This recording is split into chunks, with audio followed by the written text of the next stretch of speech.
السلام عليكم. اليوم عندنا طريقة لتكرار أي شيء بالمزرعة، سواء حيوانات، سواء آلات، أو أي شيء يدخل المستودع. فقلت أبدي بهذه أول طريقة هاي. بعد ما نزلت طريقة الذهب، فراح أبدي بها. أول شي نفتح برنامج تشارلز، نضغط على السلة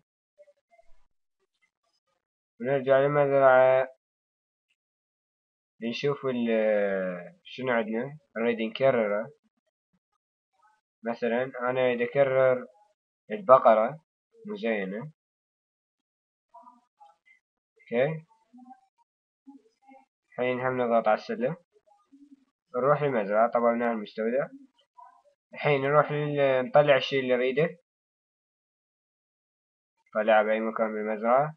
نستنى زر الحفظ يصير أسود، نضم الشيء من جديد، وهم نستنى يحفظ.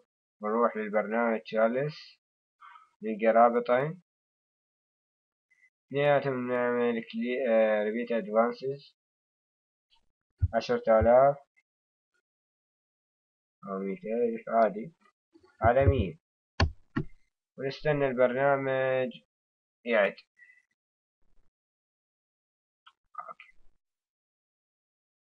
البرنامج يعد، وصل 500.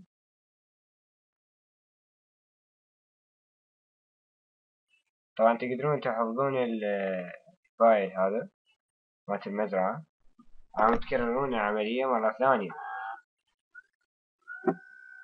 فنحفظه. مثلا نقول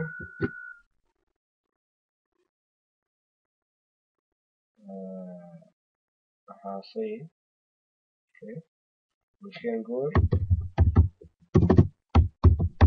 تكرار بقرة زين. اوكي، كررنا. اوكي، سنوصل لعد 1700 تقريبا. نغلق البرنامج، نروح نعمل ريبيت، أو أقصد ريفرش في الصفحة. طبعا إذا حطيته احنا من راح نحط على 100 راح تتأخر. تشوفون المزرعة تتأخر عند الضغط.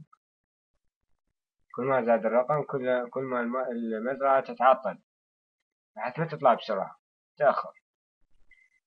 فراح أوقف الفيديو قليلا وأرجع لكم وتفتح. الحين فتحت المزرعة، مسكت الصوت. أوكي،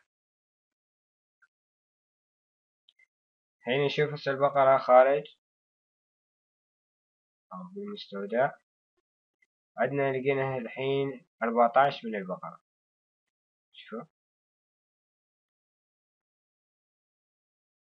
أوكي 14 بقرة مزين. إذا هذا الشرح للتكرار.